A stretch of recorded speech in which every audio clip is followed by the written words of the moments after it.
$100 million had failed, but the answer might have been standing beside a mop bucket the entire time. Every morning at exactly 6:30, Ethan Walker unlocked the side entrance of Hayes Global Headquarters and stepped into a world that barely noticed he existed. The building towered 60 floors above downtown Chicago, wrapped in glass and steel, a monument to power, ambition, and success. Executives arrived in luxury cars. Investors flew in on private jets. News cameras occasionally waited outside the front entrance. Yet Ethan always entered through the back. He preferred it that way. At 42 years old, he had learned that dignity did not require attention. It only required character. He worked nights and early mornings cleaning offices, conference rooms, and hallways most employees never thought about. The pay covered rent on a modest apartment. It helped keep food on the table. It helped raise his 8-year-old daughter, Lucy. Most importantly, it allowed him to be home when she returned from school. For Ethan, that mattered more than titles ever could. Lucy often told her friends that her father fixed everything. He laughed whenever she said it. He could repair a leaking faucet, replace a broken door hinge, and somehow stretch a week's groceries into 10 days when money became tight.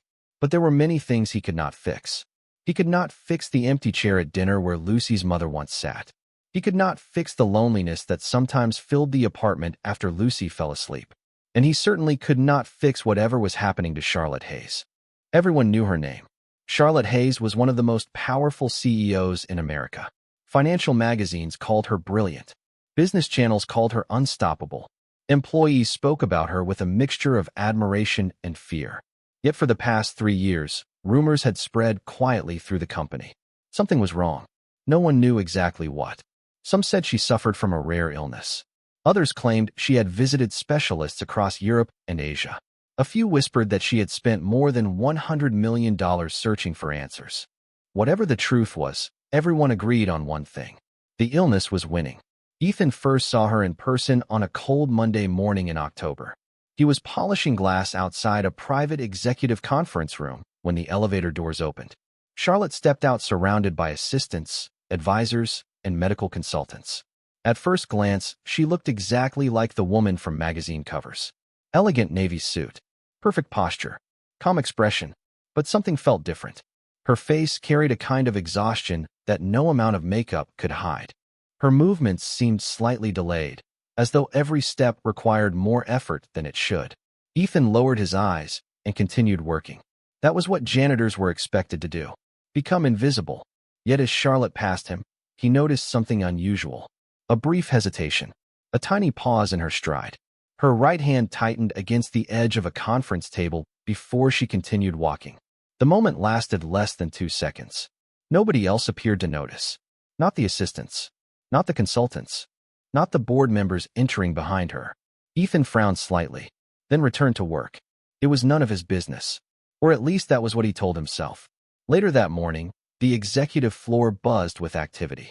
A major investor meeting was underway. The conference room remained sealed for hours. Ethan cleaned offices farther down the hall and paid little attention until he heard sudden movement. Fast footsteps, raised voices, doors opening. When he glanced toward the conference room, people were rushing into the hallway. Concern appeared on every face. Some looked frightened. Others looked shocked. Ethan stepped aside as several employees hurried past him. Then he saw Charlotte. She had not fallen completely. 2 advisors supported her while medical personnel gathered around. Yet something about the scene immediately caught his attention. Everyone focused on the obvious problem. Everyone except Ethan. His eyes settled on a detail so small that most people would never have noticed it. A subtle movement. A brief physical response that appeared only for an instant before disappearing again. The medical team escorted Charlotte toward a private elevator. Executives followed. The hallway slowly emptied. Within minutes, the building returned to normal. Meetings resumed. Phones rang. Employees returned to work. The crisis became another corporate secret hidden behind closed doors. Ethan stood alone holding a spray bottle and cleaning cloth. He stared at the now empty hallway for several seconds. Something about what he had seen refused to leave his mind. He could not explain why. He was not a doctor. He had no medical training. He was simply a janitor trying to support his daughter. For most people, the incident disappeared by the next morning. In a company worth billions of dollars, problems were handled quickly, quietly, and far above the pay grade of a janitor. But Ethan Walker could not stop thinking about what he had seen. It lingered in the back of his mind while he polished floors. It followed him through empty hallways before sunrise. It even sat beside him at dinner while Lucy happily described her day at school. Some observations refuse to leave because they are attached to something deeper than curiosity. They attach themselves to instinct. And Ethan had spent a lifetime learning to trust his instincts. The following week, Charlotte Hayes returned to work. The news relieved investors. Employees whispered that a new team of specialists had arrived from overseas. Rumors spread that another groundbreaking treatment was being tested. Yet when Charlotte stepped out of the executive elevator, Ethan noticed the same exhaustion hidden beneath her composed exterior. He also noticed something else. The strange physical response he had seen during the emergency appeared again. Brief, subtle, almost invisible. It happened during a morning meeting, then later in the afternoon, then again 2 days later.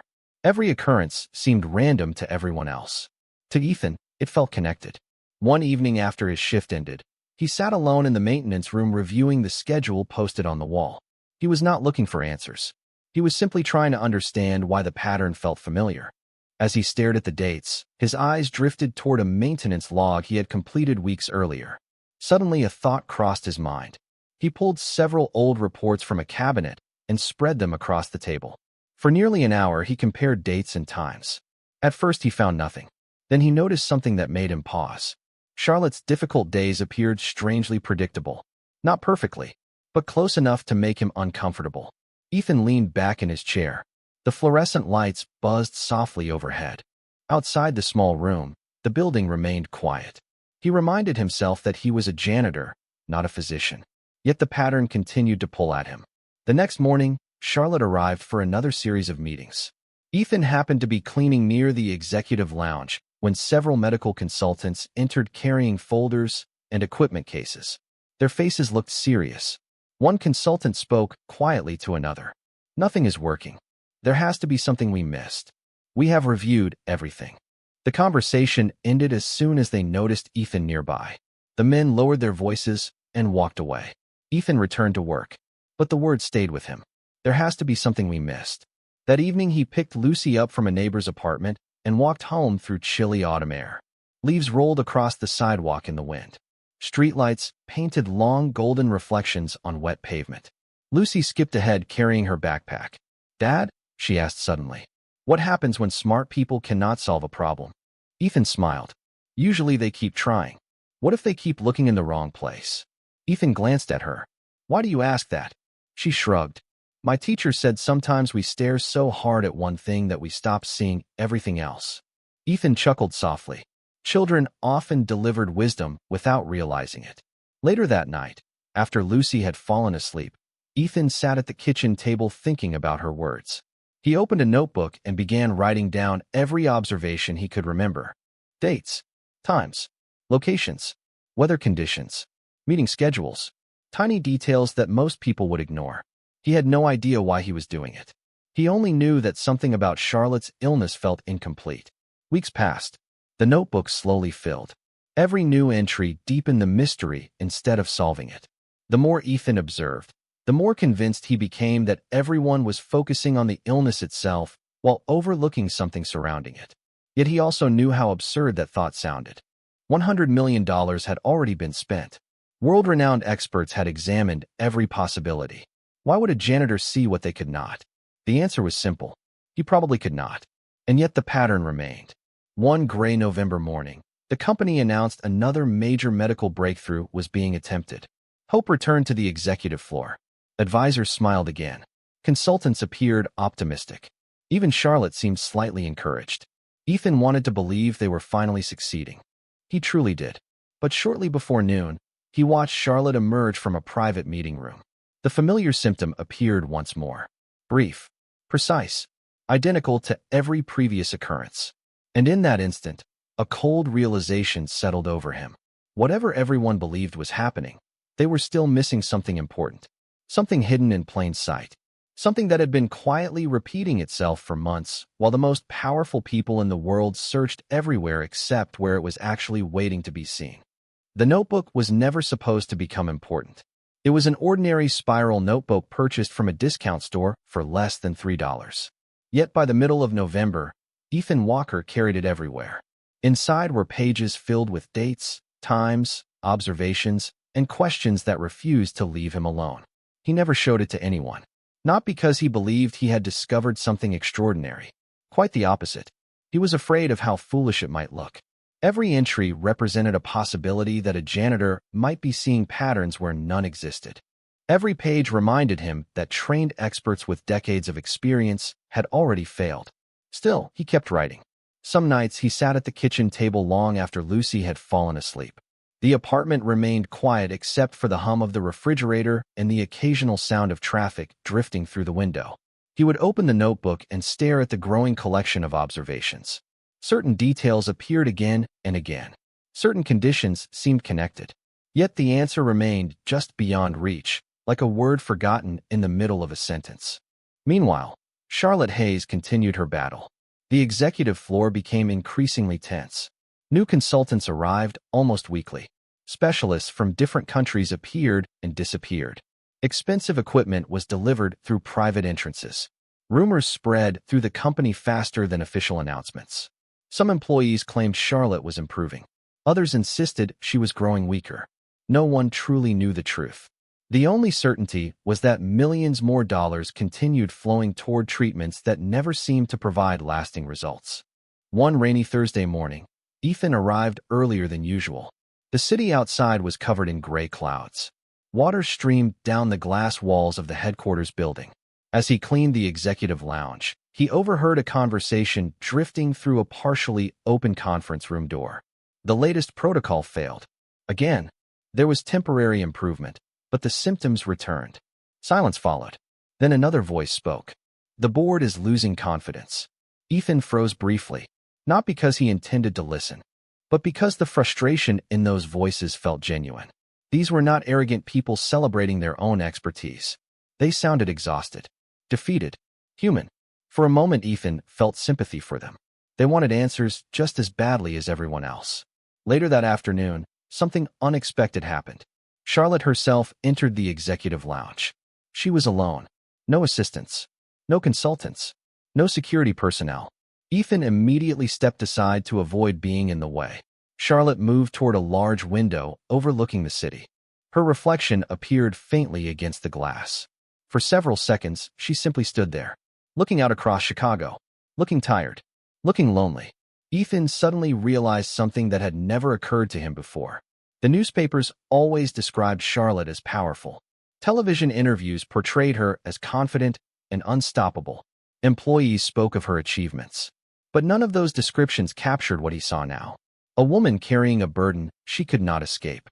A woman who had spent years searching for relief without finding it. For the first time, the illness stopped feeling like a corporate mystery. It became personal, human. Charlotte turned slightly and noticed Ethan. "Good afternoon," she said politely. "Good afternoon, ma'am." She offered a faint smile before leaving the room. The interaction lasted less than 10 seconds. Yet it stayed with Ethan the rest of the day. Because despite all her wealth and influence, she had looked less like a CEO and more like someone quietly running out of hope. 3 days later, Ethan made a decision he would soon regret. During a routine cleaning shift, he encountered Dr. Michael Graves near a private conference room. Graves was one of the lead consultants overseeing Charlotte's care. Highly respected. Brilliant. Exactly the kind of person Ethan would normally avoid bothering. But the notebook had grown too large to ignore. Before he could lose his nerve, Ethan spoke. "Dr. Graves?" The physician looked up. "Yes." Ethan hesitated. "I know this might sound strange, but I have noticed something about Ms. Hayes." The doctor's expression immediately tightened. "You have?" Ethan nodded carefully. "There seems to be a pattern involving certain situations before her episodes." Graves stared at him for several seconds. Then a small smile appeared. Not a warm smile. Not a grateful smile. The kind adults sometimes give children when they say something ridiculous. "And what exactly is your medical background?" Ethan felt his face warm. "None. You are a janitor, correct?" Ethan nodded. "Then perhaps you should leave the medical analysis to the medical professionals." Two nearby administrators overheard the exchange. One chuckled quietly. The other exchanged an amused glance with a colleague. Ethan wished he could disappear. "Of course," he said softly. "I apologize." Graves walked away without another word. The administrators returned to their conversation. The hallway continued functioning as though nothing had happened. Yet Ethan remained standing there holding his cleaning cart. Embarrassment settled heavily in his chest. He should have known better. He should have stayed silent. He should have remembered his place. But later that evening, as he sat alone with the notebook once again, he noticed something new. Something he had somehow overlooked despite weeks of observations. And for the first time since this strange journey began, the pattern suddenly seemed far less random than anyone believed. The discovery arrived on an ordinary Tuesday night. Not in a laboratory. Not inside a medical journal. Not during a consultation with world-renowned specialists. It arrived at a small kitchen table covered with homework papers, grocery receipts, and a notebook filled with observations that nobody wanted to hear. Ethan sat beneath the soft yellow light above the table while rain tapped gently against the apartment window. The notebook lay open before him. He had spent nearly 3 hours reviewing every page. Dates, times, locations, meetings, weather conditions, seemingly insignificant details. The kind of details people overlook because they appear too small to matter. Yet one detail suddenly refused to stay small. Ethan leaned forward. His pulse quickened slightly.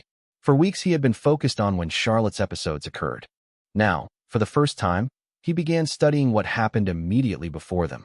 Not the medical treatments. Not the medications. Not the consultants. Something else. Something surrounding her daily environment. The pattern was still incomplete, but it was no longer invisible. At that exact moment, Lucy wandered into the kitchen wearing oversized pajamas and carrying a glass of water. She rubbed sleep from her eyes. "Dad, are you still working?" Ethan smiled tiredly. "Something like that." Lucy climbed into the chair across from him and stared at the notebook. "Is that about the sick lady?" Ethan laughed softly. "You remember that? You talk about her a lot." He frowned. "Do I?" "Only when you are thinking really hard." Lucy pointed towards several pages filled with notes. "What are you trying to figure out?" Ethan hesitated. Then he explained in the simplest way possible. "I keep noticing the same thing happening over and over, but I do not understand why." Lucy listened carefully. Children often paid attention in ways adults forgot how to do. "Maybe you are looking at the wrong thing." Ethan froze. The words sounded remarkably similar to something she had said days earlier. "What do you mean?" Lucy shrugged.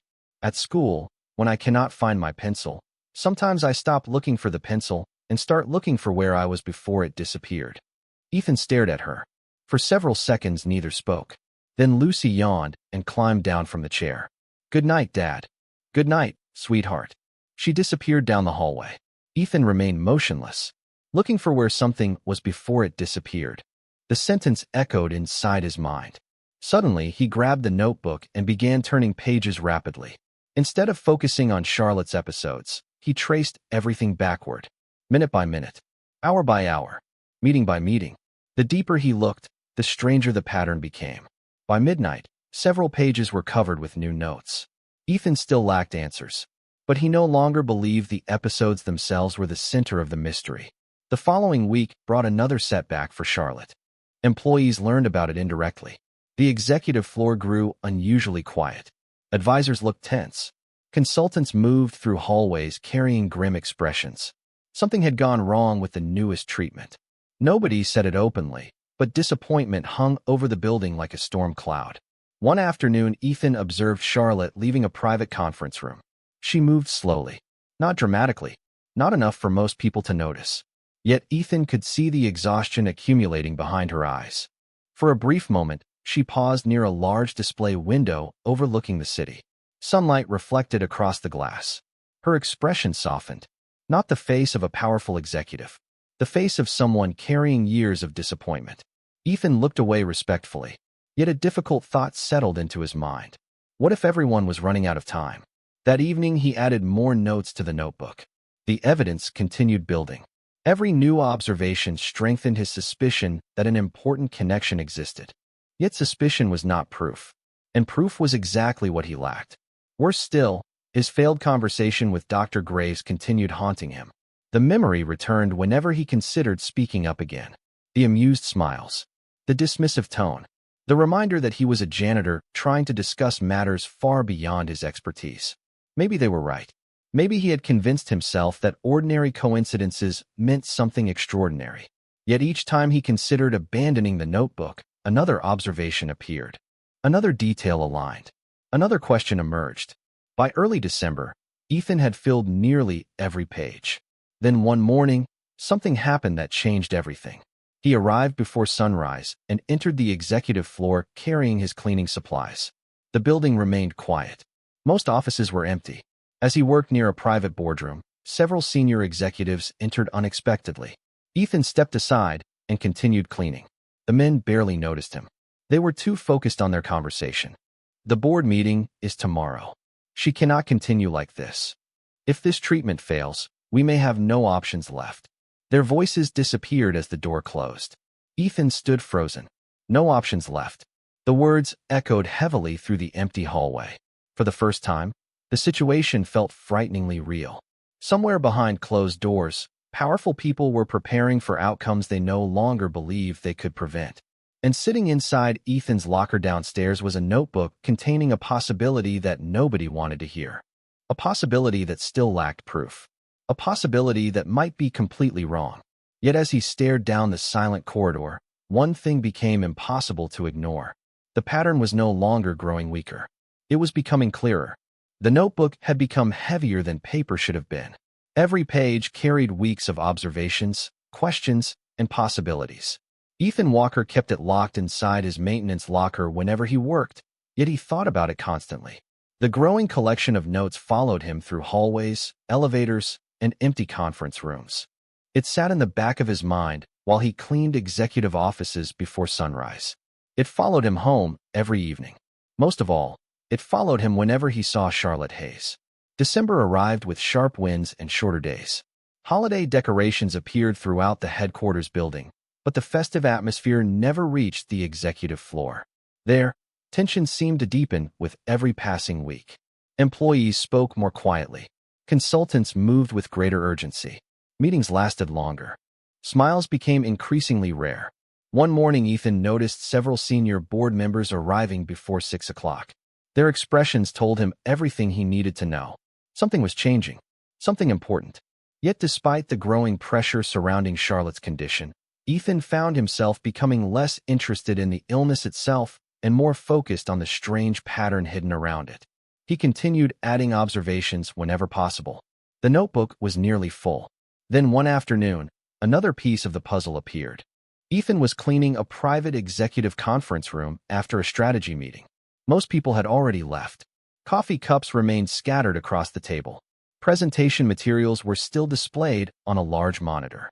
As Ethan worked quietly, he noticed something unusual. Charlotte had attended the meeting for nearly 3 hours without difficulty. Yet shortly after moving to a different location within the building, one of her episodes had occurred again. The timing bothered him. It did not fit what everyone seemed to believe. Standing alone in the empty conference room, Ethan opened the notebook and compared several earlier entries. Similar situations appeared repeatedly. Different dates, different meetings, different circumstances. Yet certain environmental details seemed strangely consistent. Ethan stared at the pages. His heart began beating faster. Not because he had found an answer, because the pattern was becoming impossible to ignore. That evening he reviewed every entry again at home. Lucy sat nearby working on a school project. Christmas music played softly from an old radio. The apartment smelled faintly of tomato soup. For a few minutes, life felt normal. Then Lucy looked up from her project. "Dad." "Yes." "Why do you keep studying those notes?" Ethan smiled. "Because I think they matter." Lucy tilted her head. "Then why do you look worried?" The question caught him off guard. He thought for a moment before answering. "Because if I am wrong, I look foolish. And if I am right, nobody may believe me anyway." Lucy considered that carefully. Then she returned to coloring her project. "You always tell me that being right is more important than looking smart." Ethan laughed softly. Sometimes children remembered lessons better than adults. Her words lingered long after she went to bed. The next morning brought another difficult development. Rumors spread that Charlotte had withdrawn from several major public appearances. Investors were becoming concerned. Financial media outlets began speculating. Company leadership denied any serious problems, but employees could feel the truth behind the official statements. Hope was fading. Around lunchtime, Ethan witnessed something that stayed with him for the rest of the day. Charlotte exited a private elevator accompanied by Dr. Graves and several consultants. They walked toward a meeting room. Halfway down the corridor, Charlotte stopped. Not dramatically, not enough to attract attention from most people. Yet Ethan noticed the exhaustion immediately. For a brief moment, Dr. Graves placed a reassuring hand on her shoulder. The gesture revealed something no corporate announcement ever could. Even the experts were worried now, deeply worried. As the group disappeared behind closed doors, Ethan felt an uncomfortable weight settle inside him. Time was running short. Whether his observations mattered or not, the situation was becoming more urgent with every passing day. That night he made a decision. He purchased a second notebook and began organizing his observations into categories: dates, locations, environmental factors, patterns, correlations. If he ever spoke again, he wanted facts rather than guesses. He wanted clarity rather than instinct. Hours passed. Midnight came and went. By the time he finished, dozens of scattered observations had transformed into something much more structured. Ethan leaned back and stared at the results. The evidence still lacked proof. But for the first time, the pattern looked less like coincidence and more like a genuine possibility. A frightening possibility. One capable of explaining why so many brilliant people had failed. Because if Ethan's suspicion was correct, everyone had been searching for answers in the wrong direction from the very beginning. The realization left him staring at the notebook long after the apartment had gone silent. Outside, snow began falling across Chicago. Inside, a janitor sat alone at a kitchen table, holding a theory he was increasingly afraid might be true. The closer Ethan Walker came to a conclusion, the less confident he felt. That was the strange part. Most people imagine certainty grows with evidence. In reality, responsibility often grows faster. Every page in his notebook increased the weight he carried. Every observation made silence more difficult. Yet speaking again felt almost impossible. The memory of Dr. Graves dismissing him still lingered. The amused smiles. The polite humiliation. The reminder that nobody expected insight from a janitor. Christmas lights now decorated the lobby of Hayes Global Headquarters. Employees exchanged gifts. Holiday music drifted through common areas. But beneath the decorations, anxiety continued tightening its grip on the executive floor. The latest treatment had failed. Nobody announced it publicly. Nobody needed to. The atmosphere said everything. Charlotte Hayes appeared less frequently. When she did, exhaustion seemed harder to hide. Her smile remained professional. Her posture remained disciplined. Yet the energy that once filled every room seemed to be fading. One snowy morning, Ethan arrived before dawn and stepped into an unusually tense building. Security personnel were more visible than normal. Several luxury vehicles occupied reserved parking spaces. Important people were gathering. As he rode the service elevator upward, he overheard fragments of conversation from two administrative assistants. The board meeting starts at 9. They are discussing contingency plans. Do you think she knows? Neither assistant answered. The elevator doors opened. The conversation ended.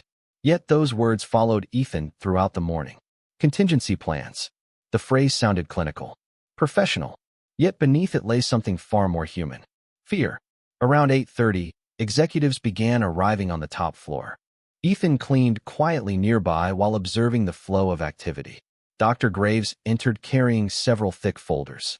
Richard Cole, chairman of the board, arrived shortly afterward. His expression looked unusually grave. Then Charlotte appeared. She stepped from the private elevator wearing a dark green suit and carrying herself with the same quiet dignity she always displayed. Yet Ethan immediately noticed something troubling. She looked thinner, more tired, more fragile than before. Not weak, never weak, but undeniably weary. For a brief moment their eyes met across the hallway. Charlotte offered the same small, polite smile she always gave employees. Ethan nodded respectfully. Then she disappeared into the boardroom. The meeting lasted nearly 4 hours. During that time, Ethan found himself unable to concentrate fully on his work. His notebook remained locked inside his maintenance locker downstairs. Yet he could practically feel its presence. The theory continued pulling at him. The evidence continued building. Most importantly, time seemed to be slipping away. Shortly after noon, The boardroom doors opened. Executives emerged slowly. Nobody appeared pleased. Some looked frustrated. Others looked defeated. Dr. Graves walked past Ethan without noticing him. His shoulders slumped with exhaustion. Richard Cole remained inside for several additional minutes. Finally, Charlotte exited alone. She paused near a large window overlooking the city. Snowflakes drifted beyond the glass. Chicago stretched endlessly beneath a gray winter sky. Ethan happened to be nearby replacing supplies in a service cabinet. He never intended to overhear anything. Yet Charlotte spoke softly, apparently unaware anyone remained in the hallway. "How much longer can we keep doing this?" The question was directed toward Richard Cole, who stood several feet behind her. Silence followed. Then Richard answered quietly, "As long as you want to keep fighting." Charlotte lowered her eyes. "I am tired, Richard." For simple words. Nothing dramatic. Nothing theatrical. Yet Ethan felt them deeply. For years the world had seen Charlotte Hayes as unstoppable. In that moment, she sounded like any human being carrying more than they should. Richard placed a hand on her shoulder. "Then rest today." Charlotte nodded. Together they walked away. Ethan remained standing beside the service cabinet long after they disappeared. That evening he took the notebook home and reviewed everything once more. Every observation, every pattern, every correlation. He searched aggressively for mistakes. He looked for reasons to dismiss his own theory. He wanted to find flaws. He wanted proof that he was wrong. Instead, the evidence continued pointing in the same direction. By midnight, he reached a conclusion that frightened him. If he remained silent and his theory proved correct, he might never forgive himself. If he spoke and was wrong, he would become a joke. Yet one outcome suddenly seemed far worse than the other.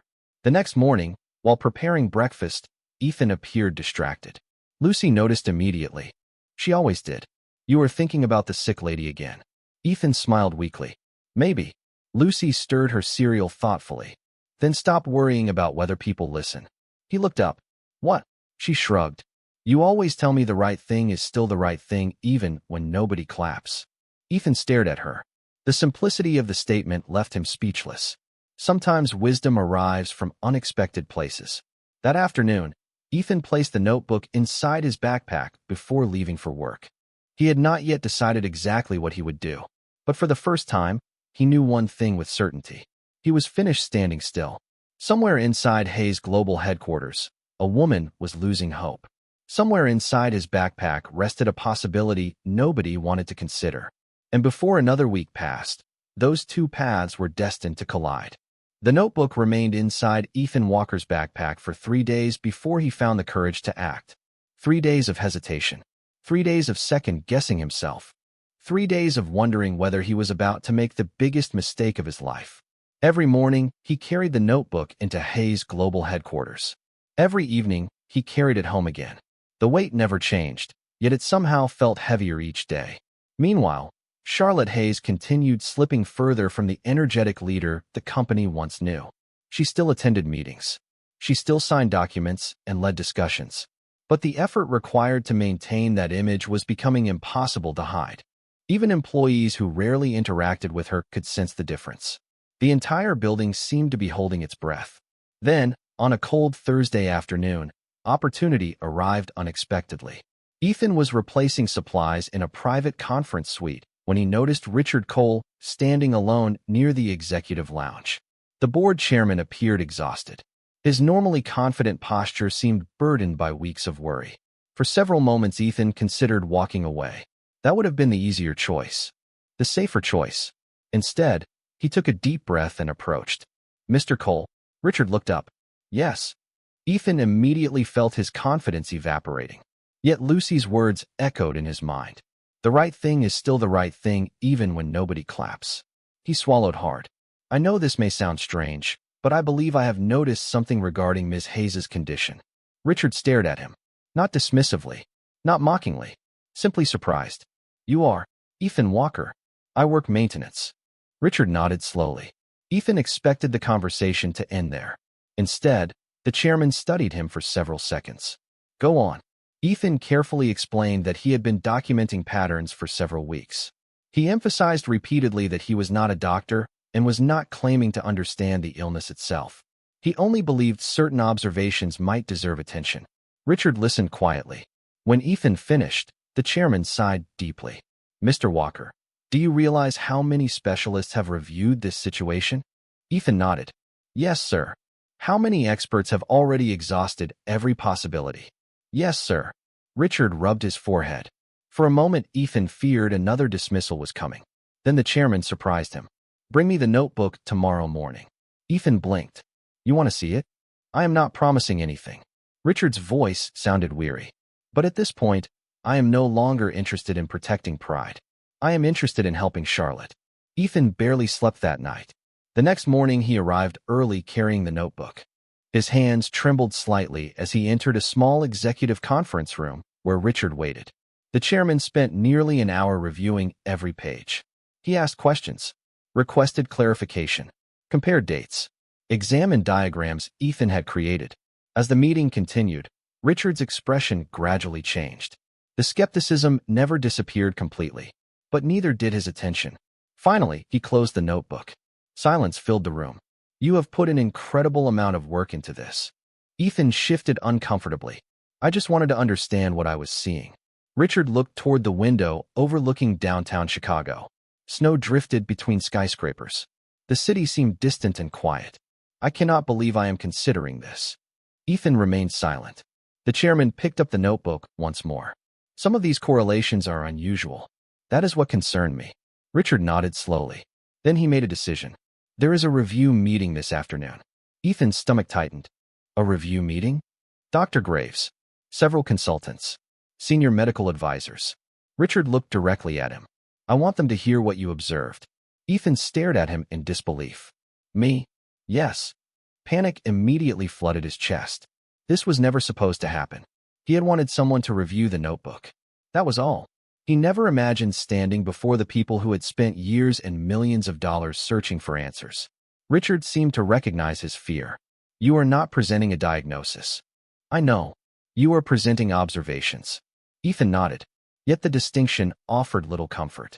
By 3 o'clock that afternoon, he found himself standing outside a conference room unlike any he had ever entered.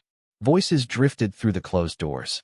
Medical experts, executives, specialists whose careers contained more knowledge than Ethan could hope to acquire in a lifetime. The notebook suddenly felt very small. A receptionist opened the door. Mr. Walker? Every instinct urged him to leave, to return to his cleaning cart, to forget the entire thing. But then he remembered Charlotte standing alone by the window. He remembered the exhaustion in her voice when she admitted she was tired. He remembered Lucy's faith in him. Ethan stepped inside. The room felt unexpectedly quiet. Around a large conference table sat some of the most respected experts in the country. Several glanced toward him with confusion. Others looked openly skeptical. Dr. Graves immediately recognized him. His expression hardened. Richard Cole entered moments later carrying the noteb. The conference room remained silent for several seconds after Richard Cole finished speaking. Around the table sat physicians, specialists, consultants, researchers, and advisors whose combined experience spanned decades. At the far end sat Charlotte Hayes herself, calm, composed, watching quietly. Ethan Walker suddenly felt very aware of his maintenance uniform, very aware of the fact that he had spent most of his morning emptying trash bins and cleaning conference rooms. The contrast between him and everyone else in that room could not have been greater. Dr. Graves broke the silence first. Richard, with all due respect, we have reviewed thousands of possibilities. His tone remained professional, but the skepticism was obvious. I understand that, Richard replied calmly. I am simply asking everyone to listen. Several consultants exchanged uncertain glances. One physician folded his arms. Another looked down at the notebook resting on the table as though trying to understand how it had arrived there in the first place. Ethan wished he could disappear. Yet there was no turning back now. Richard nodded toward him. Mr. Walker, please explain what you observed. Ethan took a slow breath. His voice felt unsteady at first. He explained how the notebook began, how he had started noticing recurring patterns while working throughout the building. He emphasized repeatedly that he was not offering medical advice, not offering treatment recommendations, only observations, facts, timelines, environmental details. At first, the room remained visibly unconvinced. Several specialists barely concealed their doubt. Yet as Ethan continued, something interesting happened.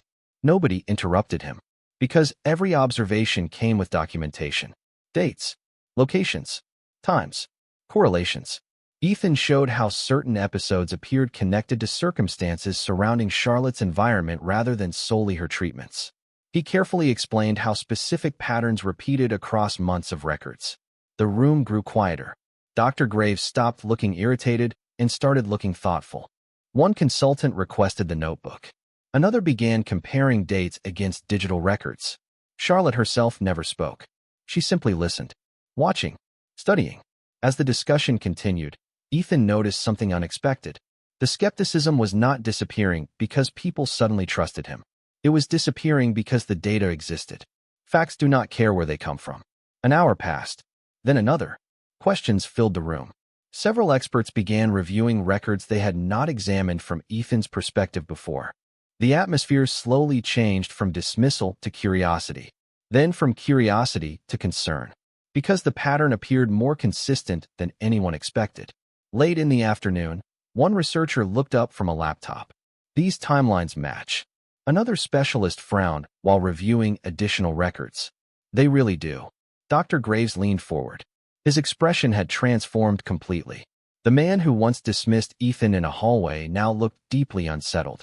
Not angry, not defensive, troubled. Because for the first time, he was seeing something he could not easily explain away. Ethan felt a strange mixture of relief and fear.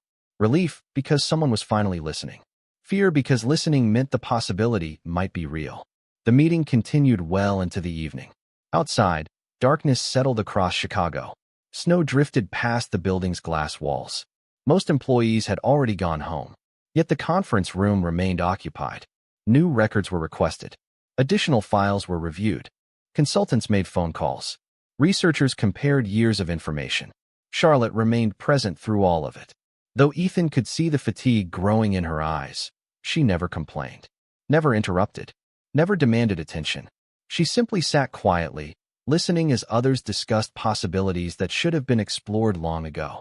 At one point, Charlotte finally spoke. Her voice was calm, gentle. "Mr. Walker." Ethan looked toward her immediately. "Yes, ma'am."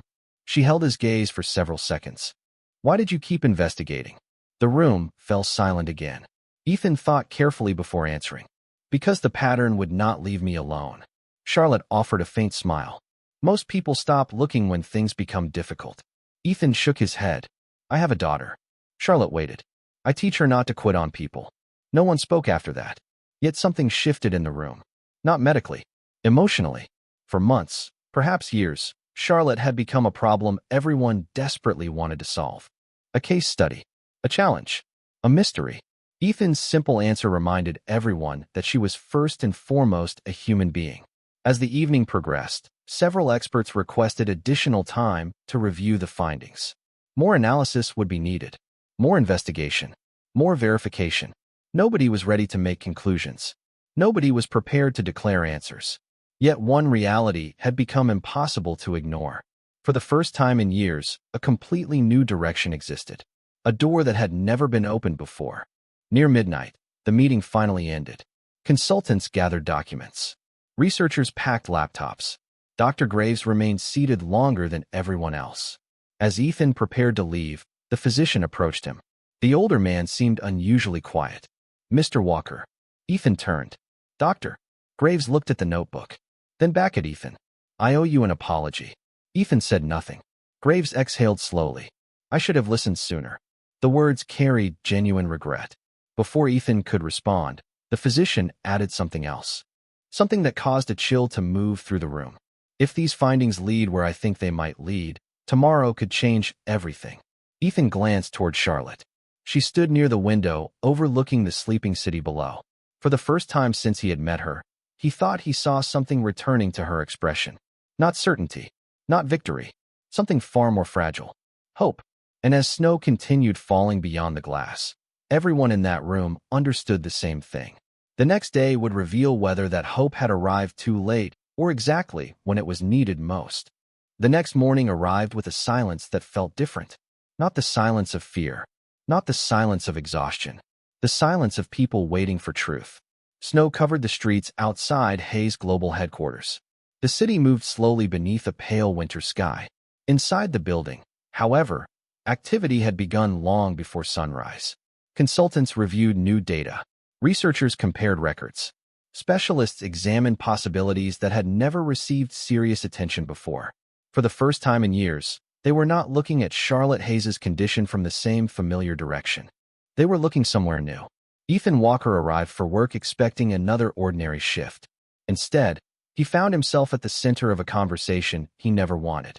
Throughout the morning, experts requested clarification regarding his observations. Additional records supported the unusual pattern he had documented. More importantly, the new investigation revealed something that had remained hidden beneath years of assumptions. The problem everyone had been trying to solve was not unfolding in the way they believed. Critical factors had been overlooked because attention had remained focused on the obvious explanations. Sometimes the greatest obstacle to discovery is not ignorance. It is certainty. By early afternoon, the atmosphere inside the executive floor had changed completely. Hope no longer felt fragile. It felt real. Careful. Measured. But real. Charlotte spent much of the day working with the medical team as they explored the new direction opened by Ethan's observations. Nobody celebrated prematurely. Nobody made dramatic promises. Yet for the first time in 2 decades, progress seemed possible. Genuine progress. The kind that had eluded even the most expensive treatments. Days passed. Then weeks. Winter deepened across Chicago. Christmas arrived. Then the new year. Gradually, subtle changes became visible. Charlotte appeared stronger. Meetings became easier. Her energy slowly returned. Not overnight. Not through miracles. Through patience. Through persistence. Through people finally asking the right questions. The improvement continued. Month after month. Employees noticed first. The woman who had once struggled through exhausting days now moved through the building with growing confidence. Her smile appeared more often. Her eyes seemed brighter. The heavy fatigue that had shadowed her for years slowly faded. No dramatic announcement explained everything. No press conference claimed a miracle cure. Charlotte simply began reclaiming pieces of her life that had been missing for far too long. One spring morning, nearly 6 months after that unforgettable conference room meeting, Ethan received an unexpected message. Richard Cole wanted to see him. Ethan immediately assumed something was wrong. He rode the elevator to the executive floor, carrying the same nervousness he always felt whenever powerful people requested his presence. But when he entered the boardroom, he stopped in surprise. Charlotte Hayes sat at the head of the table. Beside her sat Richard Cole, Dr. Graves, and several senior executives. Yet the atmosphere felt warm, peaceful. Charlotte stood as Ethan entered. The simple gesture alone shocked everyone in the room. "Mr. Walker," she said with a smile. "Thank you for coming." Ethan nodded awkwardly. "Of course, ma'am." Charlotte looked around the room before speaking again. "For 20 years, people tried to help me. Thousands of hours. Countless experts. Extraordinary effort." She paused. But one person kept looking when everyone else stopped seeing. Ethan immediately lowered his eyes. Attention had never been comfortable for him. Charlotte continued. "You reminded us that answers sometimes arrive from unexpected places. More importantly, you reminded us that compassion notices what pride overlooks." The room remained completely silent. Dr. Graves was the first to speak. "You gave us a second chance to help someone we were beginning to fail." His voice carried genuine respect. The same man who once dismissed Ethan now looked at him as an equal. Not because Ethan had become a doctor. Not because he had gained wealth or status. Because truth had earned its own dignity. Charlotte then presented Ethan with something he never expected. Not a fortune. Not a promotion. Something far more meaningful. A scholarship fund established in Lucy's name. A fund dedicated to helping children pursue education regardless of financial circumstances. Ethan felt tears gather in his eyes before he could stop them. "You do not owe us this," he said quietly. Charlotte smiled. "Perhaps not." Then her expression softened. "But kindness deserves a future." Months later, life settled into a new rhythm. Ethan remained exactly who he had always been. A devoted father. A hardworking man. Someone who believed people mattered. Lucy continued thriving in school. Charlotte returned fully to leading her company. Dr. Graves often joked that he had learned the most important lesson of his career from a janitor with a notebook. And sometimes, when sunlight filled the executive floor and employees hurried through another busy day, Charlotte would pass Ethan in the hallway. They would exchange a simple smile. Nothing dramatic, nothing theatrical, just quiet respect. Because some victories do not need applause. Some forms of justice arrive softly. The greatest reward was never recognition. It was knowing that one human being refused to stop caring when caring seemed foolish. And perhaps that is why stories like this stay with us. They remind us that dignity does not depend on titles. Wisdom does not belong exclusively to experts. And sometimes the person who changes everything is the one nobody thought to notice. If this story touched your heart, share where you are watching from and tell us what moment stayed with you the most. And if you believe kindness, persistence, and second chances still matter, consider subscribing for more stories that remind us how powerful ordinary people can be when they refuse to look away.